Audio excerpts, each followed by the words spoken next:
Bonjour, bonsoir à tous. Vu qu'hier j'ai réussi à voir la plage avec peu de monde, j'ai décidé d'aller directement faire la balade. La rando, hein. Clairement, apparemment c'est une rando, je m'attendais à une balade. Enfin, à la base, je m'attendais à une balade. Hier, j'ai appris que c'était une rando. Donc, let's go.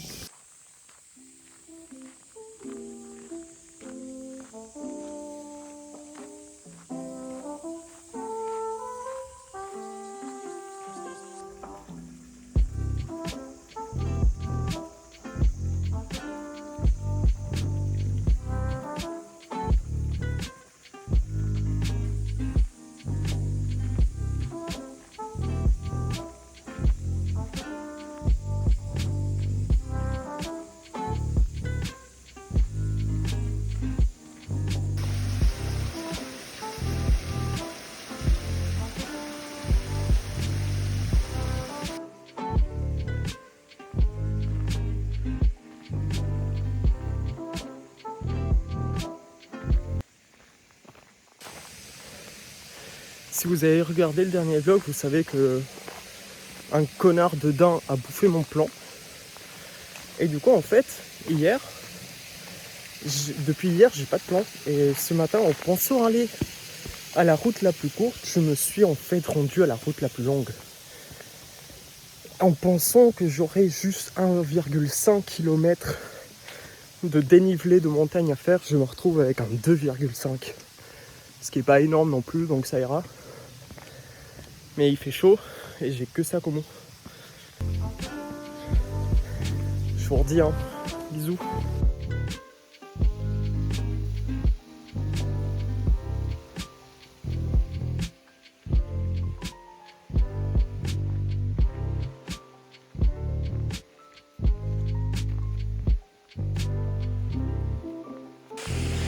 Non mais, t'es mal à la gueule des escaliers que je dois emprunter.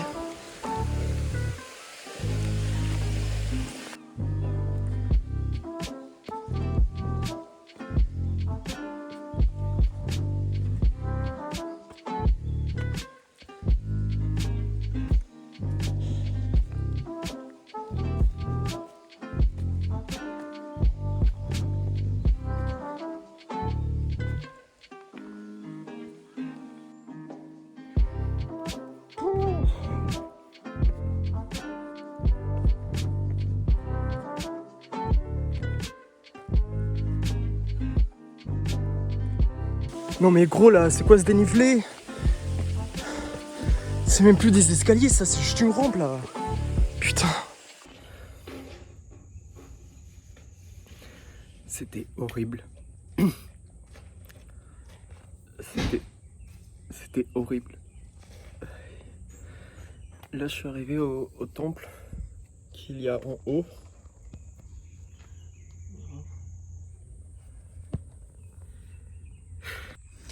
En fait, c'est ce genre d'endroits qui me font comprendre la religion. Et je vais vous expliquer pourquoi. Parce que ce lieu-là, c'est un temple bouddhiste. Ok? Donc il y a Bouddha, il y a ce genre de trucs. Et bah je peux te dire que si j'avais été un paysan du XIVe siècle, que j'avais monté ce que je viens de monter, que j'étais à 2 doigts de crever, et que la personne qui me donnait de l'eau, c'était un moine bouddhiste, j'aurais cru en Bouddha. Mais j'aurais cru en n'importe quel représentant de n'importe quelle religion qui me donnait de l'eau à ce moment-là, en fait. Parce que, bon, là, c'était une machine, j'ai mis des sous et c'est tombé, mais vraiment, ça aurait pu être Jésus, ça aurait pu être le Père Noël, je n'en ai rien à foutre. Vraiment, tu me donnes de l'eau dans cette situation, je crois en toi jusqu'au reste de mes jours. La morale de cette histoire, c'est que pour la prochaine randonnée que j'aurai à faire, j'aurai plus de 600 ml d'eau, j'aurai une bouteille d'une boisson iodée pour récupérer tout le sel que je perds, tous les minéraux que je perds. Le jour où je vais faire la randonnée la plus longue du voyage, il me faudra à peu près 9 litres d'eau, 3 bouteilles de 600 centilitres de boisson iodée, et vu que j'aurai un sac lourd, je dirais même 11 litres d'eau. Ouais. Ça me semble un bon ratio parce que là, j'ai fait quoi? J'ai fait 2,5 km en 50 minutes. C'était une rando de 2 heures, je l'ai fait en 50 minutes parce qu'en fait, je me disais, si je l'allonge, je meurs sur la route. Donc, je vais la finir le plus vite possible. Et du coup, je me suis dit, putain, mais il m'aurait fallu en fait 1,5 litre d'eau pour être bien. Donc, je me dis, si l'autre rando, la plus longue que je vais faire, est fait x5 en temps,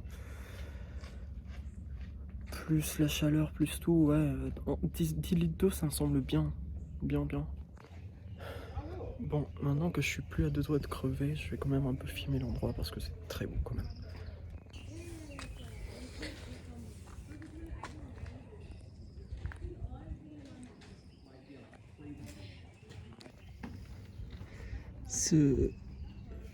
Ce lampadaire s'écrit Hesse-Junen Jugetsu. Donc c'est l'année c'est octobre de l'an 10 de l'ère Heisei. Donc en vrai il a genre 20 ans.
Meilleur de descendre.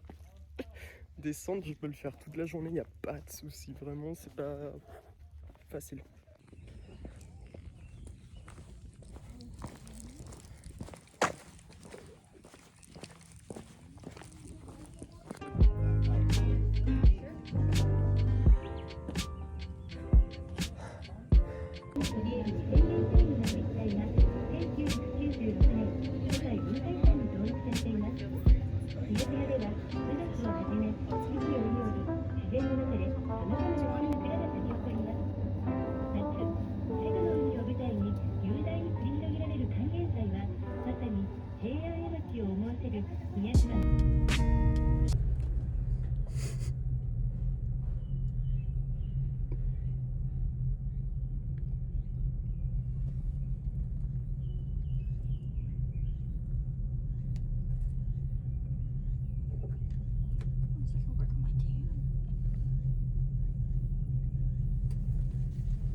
En fait, maintenant que, vu que je suis monté à pied et je suis descendu en téléphérique, et je me rendais pas compte, parce que vraiment, ce que j'ai fait, c'est 2,5 km, mais je me rendais pas compte, parce que 2,5 km, ça veut dire quand il y a un tel dénivelé, en fait. C'était énorme. Et moi, j'avais l'impression de... Je me rendais compte que je montais. Déjà parce que j'avais envie de crever. Et ensuite parce que quand je suis arrivé en haut, j'étais très en haut. Mais le fait, parce que le téléphérique, il suit le chemin que moi j'ai fait. Sauf que le téléphérique, il le fait en 15 minutes et que moi, je ne l'ai fait pas en 15 minutes. Mais du coup, tu vois vraiment comment c'était long et haut, surtout. Voilà, donc si jamais vous voulez venir à Miyajima et faire le même parcours que j'ai fait, c'est celui-ci. Momiji-dani. Et si vous n'êtes pas une personne masochiste et a juste envie de voir des jolis petits temples en chemin et des petits cerfs et des trucs comme ça, des dents, et bah prenez un autre chemin. Bon, sinon, l'objectif de la journée, c'est d'arriver à Fukuoka en une pièce. J'ai un hôtel dans le quartier de Hataka, qui est le quartier central de la ville, et le nom de la gare aussi. Donc, je crois que je peux faire mon check-in à partir de 16h. Problème, j'ai envie de prendre une douche. Parce que j'ai dû suer à peu près 4 litres d'eau. Donc j'ai envie de prendre une douche et de me changer. Sauf que j'ai déjà fait mon check-out dans l'hôtel où je suis. Alors, il y a 2 solutions qui s'offrent à moi. Déjà, vous êtes là. Donc il y a 2 options qui s'offrent à moi. La première, c'est d'aller chouiner à l'hôtel où j'étais pour qu'il me laisse prendre une douche, bien que j'ai déjà fait mon check-out. J'ai laissé mes affaires là-bas en fait. La deuxième option qui s'offre à moi, c'est de rester sale toute la journée jusqu'à 16h et peut-être 17h parce que j'ai plus vérifié, je sais plus quel horaire c'était.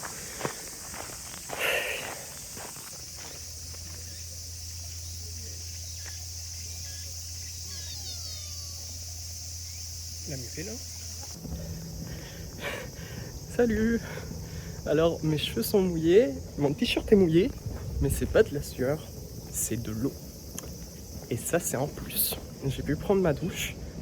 Je vais quitter Miyajima pour aller à Fukuoka. J'ai trouvé un hôtel à Hataka. C'était un peu bizarre parce que quand je mettais 2 nuits, je pouvais pas le réserver. Mais si je mettais 2 fois une nuit, je pouvais. Donc j'ai ma réservation est faite, donc ça va. Mais tout de même, c'était un peu bizarre. Avant de quitter Miyajima, il y a 2 choses que je voudrais faire. La première, c'est de manger une pâtisserie locale d'ici, qui s'appelle le Momiji-ne. Momiji, c'est l'érable japonais, qui a des feuilles très rouges orangées en automne. D'ailleurs, le parcours que j'ai fait, il s'appelle Momiji-dani. Tani, c'est la vallée, Momiji, c'est les érables du coup. Du coup, c'était la vallée des érables. Donc, je l'ai juste fait à la mauvaise période comme un gros teubé. Mais du coup, la pâtisserie là dont je vous parle, c'est une pâtisserie qui est faite à partir de la racine de l'érable, du momiji. Ne, ça veut dire racine en japonais. Et j'ai envie de goûter ça, parce que j'ai jamais goûté. Voilà. Oh, tiens. Eh ben, je peux ici. Allez.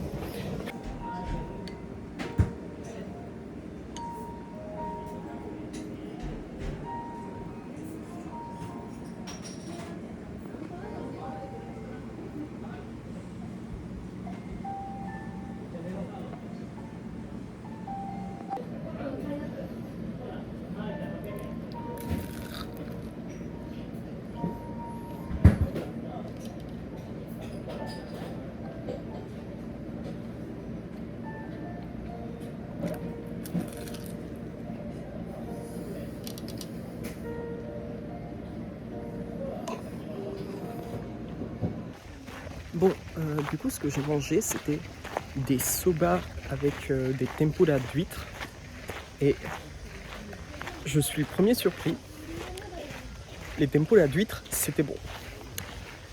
Ça ne vaut toujours pas des huîtres crues que tu viens d'ouvrir et que tu manges, mais c'était plutôt bon. Et par contre, les soba, j'avais déjà mangé des soba ailleurs dans le Japon. Et ils étaient bons, mais sans plus. Mais là, les soba que j'ai mangés, les copains, Ils avaient un délicieux goût de sarrasin, mais c'était... Oh, c'était puissant, parce que le sarrasin a un goût puissant. Et parfois, les gens, ils ont peur de faire des nouilles 100% sarrasin, parce que ça fait que les nouilles, elles ont un goût puissant qui peut parfois éclipser les autres goûts dans une soupe. Mais faut pas. Le sarrasin, c'est bon. Faut pas, les gars. Faites pas ça. C'était délicieux, vraiment. C'est les meilleurs soba que j'ai mangé de ma vie. Et je déconne pas. C'était... le goût était formidable, formidable. Et du coup, le dernier truc que vous avez vu, là où vous m'avez vu déguster le truc, c'était du coup la pâtisserie là. Et c'était bon, ça allait. Par contre, j'ai vraiment raconté de la merde. Hein. C'était pas momiginé. C'était pas la racine du momiji. Parce que parfois, les racines se cuisinent. Par exemple, la racine de lotus est un ingrédient qui est très utilisé dans la cuisine japonaise. Mais là, c'était pas du tout la racine de... Là, c'était pas du tout la racine de momiji. Bref. Sinon, un autre truc. En ce moment, il y a un typhon qui passe au-dessus de Taïwan. Et il va pas toucher le Japon. Au moins, a priori, peut-être Okinawa, mais pas les îles principales. Mais par contre, il envoie de l'air chaud. Et ils disent que dans le Kyushu, c'est-à-dire là où je me rends en ce moment même, les températures vont dépasser les 40 degrés et l'humidité sera à 60% minimum.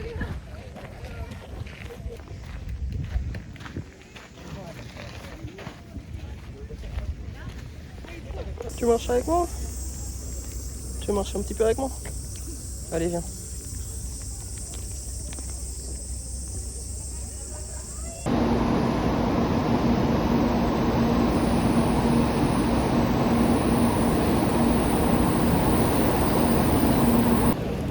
Bon bah, je suis arrivé à Fukuoka. Il fait un temps de chien, vraiment il fait un énorme temps de chien. Mais on dirait que le pire est déjà derrière moi en fait. Mais comme je vous ai dit tout à l'heure, je sais pas si vous entendez le tonnerre. Comme je vous ai dit tout à l'heure, en fait, il y a le typhon là, il passe par Taïwan, donc bon, on n'est pas loin non plus. On va bien voir.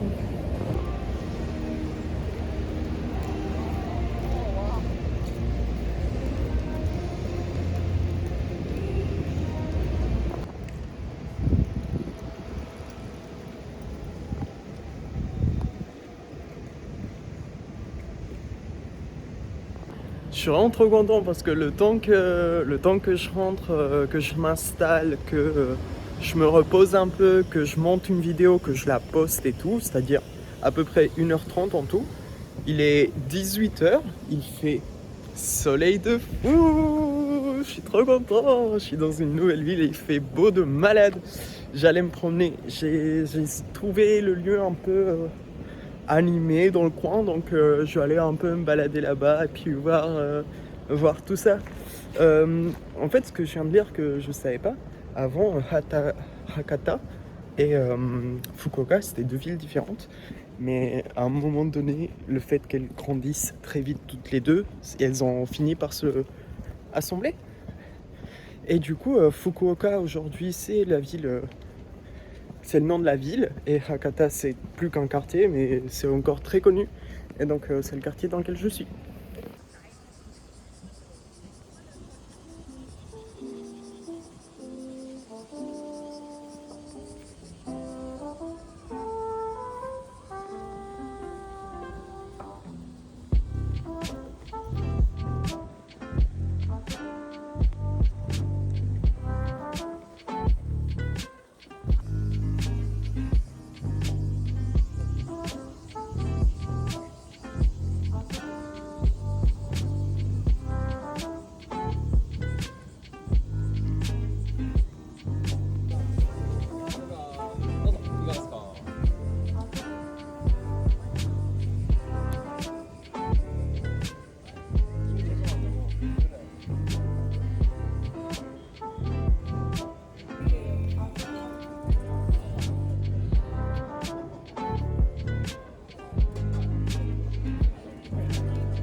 Ok, j'ai trouvé un endroit où dîner.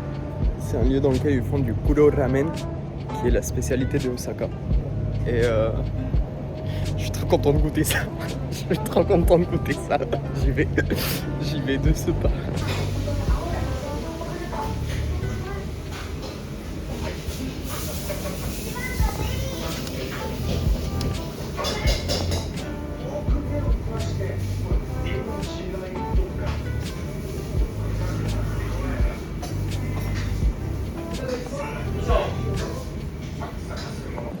Ok, alors tout d'abord c'était super bon. En fait la couleur noire ça vient de l'encre de sèche, enfin je suppose, de poulpe, ou en tout cas d'un truc du genre, parce que ça avait le goût de l'encre de sèche en tout cas. Et c'était super bon putain.